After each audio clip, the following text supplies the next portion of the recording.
देखिए, मैं पहले आपको ये बता दूं कि हिंदुस्तान कम पढ़ा लिखा मुल्क है और ये सब चीज़ें नई नई हैं और ये भरोसे वाले लोग होते हैं, भरोसा करते हैं। क्या खुद कितना ही झूठ बोलते हो, लेकिन दूसरे की बात पे भरोसा करते हैं, झूठ पे भी भरोसा कर लेते हैं। तो 3 तरीके के रिजल्ट आते हैं। पहला होता है ओपिनियन, उसे कहते हैं सीफोलॉजी। इसको हिंदुस्तान में डॉक्टर प्रणॉय रॉय, जो एनडीटीवी के मालिक हैं, उन्होंने अशोक लाहिरी साहब के साथ मिलकर करा था। और डेविड बटलर, जो कि 1950 से इस फील्ड के अंदर काम कर रहे थे, उनके डेटा को और उनके एक्सपर्टीज़ को इस्तेमाल किया था। तो हमने एक दौर वो ऐसा देखा कि जब डॉक्टर प्रणॉय रॉय बोलने आया करते थे टीवी पे, तो देश थम के उनको सुनता था। वो काम ईमानदारी से किया गया था। डेविड बटलर साहब ने बहुत ईमानदारी से उस काम को किया था। वो रिज़ल्ट लगभग सही आ रहे थे और ये विधा हिंदुस्तान में कदम जमा गई अपने। उसके बाद बटलर साहब वापस चले गए, अशोक लाहिरी साहब अमेरिका चले गए और प्रणॉय साहब पत्रकारिता में आ गए। फिर यहाँ वैक्यूम क्रिएट हो गया, तो इसे देसी मॉडलों ने रिप्लेस करा। उसके बाद दूसरा होता है एग्जिट पोल। इलेक्शन से पहले जितना भी है वो ओपिनियन पोल है। फिर एग्जिट पोल होता है। एग्जिट पोल वो होता है जब आप वोट डाल के बाहर निकल रहे होते हैं, तब आपसे पूछा जाता है कि आपने किसको वोट किया, और पिछली परसेंटेज के हिसाब से उसको चेक किया जाता है। तो इसमें जो सबसे इम्पॉर्टेंट चीज़ है वो होता है सैम्पलिंग। कहाँ पूछ रहे हो, किन से पूछ रहे हो, किस वर्ग में पूछ रहे हो, इनकम कितनी है। हिंदुस्तान में जाति भी एक अपने फैक्टर बनता है, इंग्लैंड अमेरिका में तो नहीं है। तो वो उनका सैम्पलिंग का जो साइज़ होना चाहिए वो इतना हो कि कम से कम 130 करोड़ भाइयों और बहनों को कवर कर ले। वो सिमिलर होना चाहिए, लगभग सब वर्ग उसमें कंप्लीट होने चाहिए। एग्जिट पोल के ऊपर आपने देखा होगा, पहले एग्जिट पोल इलेक्शन से पहले ही आने लगे थे, फिर उसके बाद हंगामा कटने लगा कि ये प्रभावित करते हैं वोट को। तो एग्जिट पोल फिर होने लगा कि जब इलेक्शन के सारे फेज पूरे हो जाएंगे तब आएगा। और आखिर में तीसरा आता है रिजल्ट। तो हिंदुस्तान के साथ दुर्भाग्य ये है कि सीफोलॉजी में यहाँ कोई काम नहीं कर रहा। एग्जिट पोल के लिए मैं आपको बता दूं कि ना तो इनके पास वो लोग हैं, उस एक्सपर्टीज़ के वो लोग हैं कि जो इस काम को कर सकें। पर तमाम एजेंसियां तो कर रही हैं ना सर, कई बार तो उनकी बातें सच भी आ जाती हैं सामने, सच निकल। जैसे बंगाल में बिल्कुल सच निकल आया, बीजेपी की सरकार है आजकल वहाँ। बंगाल में तो गलत निकला ना सर। अभी और भी बहुत जगहों पे देखेंगे आप गलत निकलेगा। वजह है सैम्पलिंग। दूसरी बात, जो लोग स्टैटिस्टिक्स, सांख्यिकी भी नहीं लिख सकते, ना इंग्लिश में ना हिंदी में, वो भी अपनी दुकानें खोले बैठे हुए हैं। अब तो सुदर्शन टीवी वाले हैं, वो भी पत्रकार माने जाते हैं। अर्नब साहब हैं, वो भी पत्रकार माने जाते हैं। आप भी पत्रकार माने जाते हैं। अंजना मोदी भी पत्रकार मानी जाती है। तो क्या सब पत्रकार हो गए? आपको मैं पत्रकार मानता हूँ, इस वजह से मैं आपके सामने बात करने के लिए आ जाता हूँ, क्योंकि आप ईमानदारी से बात को सुनते हैं, समझते हैं और आगे एज इट इज़। अगर आपके पास 2 करोड़ रुपए इस बात के आ जाएं या 5 करोड़ रुपए इस बात के आ जाएं कि आपको बीजेपी के फेवर में करना है, तो आप फिर मैनिपुलेशन करनी शुरू कर देंगे। तो आप अभी ऐसा नहीं कर रहे, आप अछूते हैं, इसलिए हमारे काम के। वरना गोदी मीडिया की तो हालत आप देख रहे हैं, जिसे हम गोदी मीडिया कहते हैं। इसकी हालत ये है कि इनके पास पहले मोटे पैकेज आ जाते हैं, इनको अपनी बात कहनी होती है जिसने पैसे दिए होते हैं उसके हिसाब से। अच्छा, मैं आपसे एक सवाल पूछता हूँ। तो आप गलत मानते हैं एग्जिट पोल को? अवैज्ञानिक है, उसमें हमारा झूठ, मूर्खता और धूर्तता सब मिली हुई है। तो ये तो लोगों को प्रभावित करने के लिए एक प्रोपोगेंडा भर है। अब जैसे लोगों के दिमाग में इस वक्त क्या है कि एग्जिट पोल बिल्कुल ऐसे रिजल्ट दिखा रहा है कि फर्स्ट फेज के 58 सीटों के ऊपर 8 सीटें गठबंधन पे आएंगी और 50 बीजेपी पे जाएंगी। उसे देख के लोगों को ये लगने लगा कि ये तो पेचबंदी कर रहे हैं। आज ये कह रहे हैं कि एग्जिट पोल बता रहा है, एग्जिट पोल बता रहा है, कल को ये ईवीएम में घपला करेंगे। तो लोग सचेत होने लगे। तो आप ये मानकर चलिए कि ये एग्जिट पोल नाम की चीज़ हिंदुस्तान में कोई वैज्ञानिक पद्धति, नीम हकीम खतराए जान। लेकिन वकील साहब, आप पढ़े लिखे इंसान, अगर मान लिया जाए ये एग्जिट पोल सही निकल आते हैं कल को 10 तारीख को, तो कहाँ कमी रहेगी विपक्ष से? मैं इसके सही होने की संभावना बताऊं? मैंने शायद आपको अपना सर्टिफिकेट दिया होगा। अलीगढ़ मुस्लिम यूनिवर्सिटी से 33 साल पहले मैंने अबुल फजल उस्मानी साहब, जो कि चेयरमैन थे वहाँ पे, डीन थे पॉलिटिकल साइंस के, और प्रीति बाला गुप्ता जी जो उस वक्त कंप्यूटर साइंस में प्रोफेसर थी, उनके अंडर में किया था। तो वो 89 के जनरल इलेक्शन पे मैंने रियल डेटा के ऊपर किया था। यूनिवर्सिटी ने मुझे सपोर्ट किया था, खर्चा भी यूनिवर्सिटी ने उठाया था। तो उसमें जो मैंने प्रेडिक्शन की थी वो 195 ±10 की करी थी कांग्रेस के लिए। तो वो एग्जैक्ट 195 आ गया था।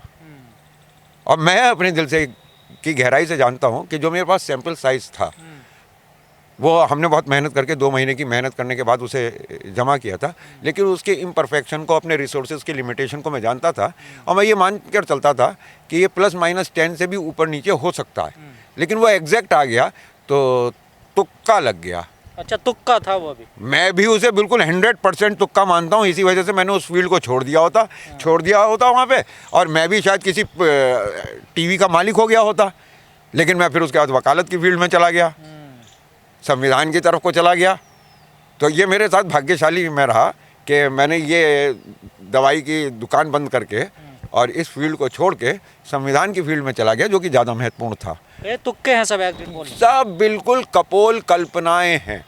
वरना मैं आपसे एक सवाल पूछना चाहूँगा कि जो पत्रकार पब्लिक में जाके सवाल पूछने में डरते थे, पब्लिक के बीच में नहीं जा रहे थे, आर भारत, जी टीवी, इन्हें यहाँ धरने में ही नहीं लगता था आपको देख के कि ये जो है डरे डरे आते हैं कहीं पिट ना जाए, क्योंकि इनका ये इमेज बन चुकी थी कि ये बिकाऊ माल है।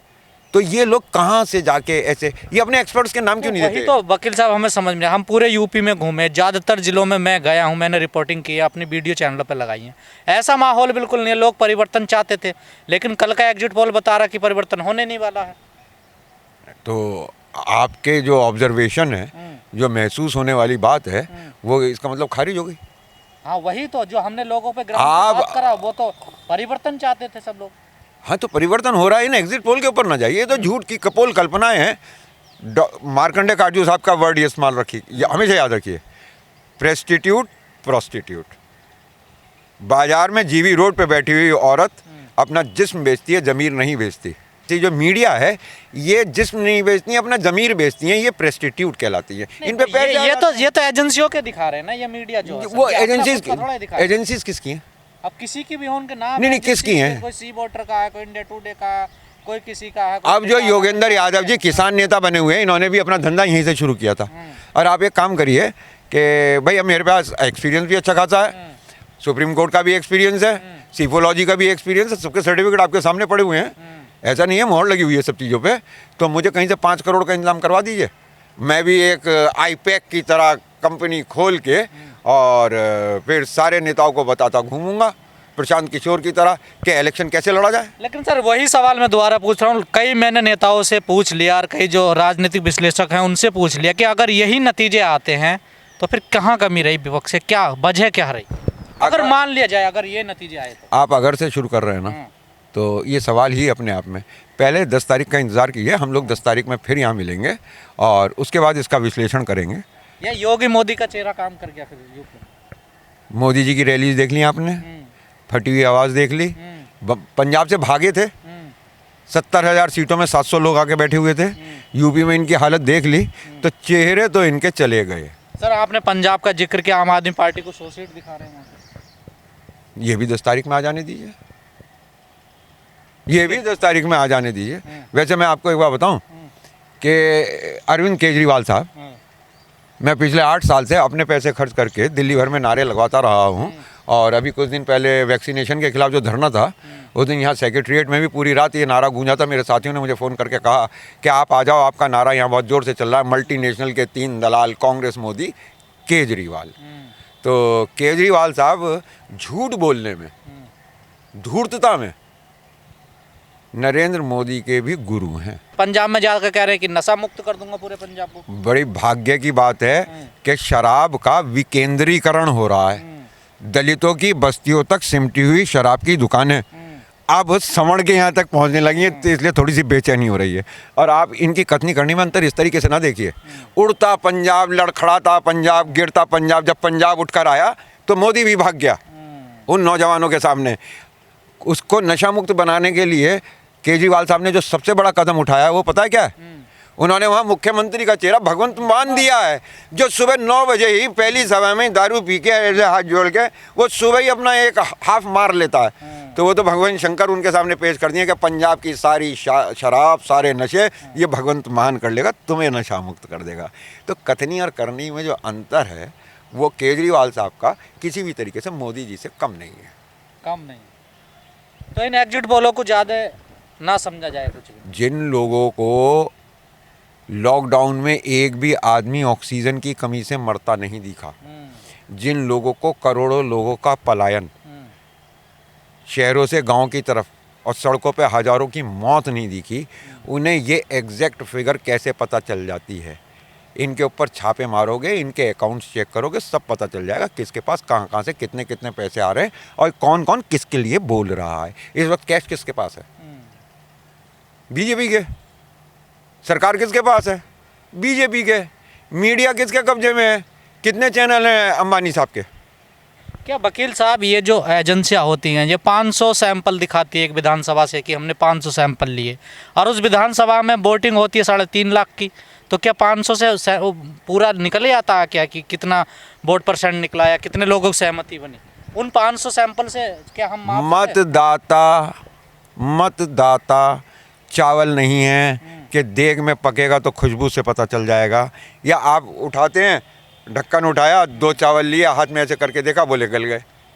2 चावल से देख तो पता चल जाती है, लेकिन आपका आंकड़ा के 3.5 लाख की वोटिंग के अंदर 500, साहिबाबाद की सीट के ऊपर कितनी वोटिंग है? 4.5 लाख समथिंग, इससे भी ज़्यादा। उसमें से 500 क्या 5000 भी ले लो। अगर सैम्पलिंग का आपने क्लासिफिकेशन सही नहीं करा, कितने दलित लेने हैं, कितने जातिवादी लेने हैं, हिंदुस्तानी झूठ बोलने में माहिर हैं। तो फिर इन पर रोक क्यों नहीं लगती इन एग्जिट पोलों पर?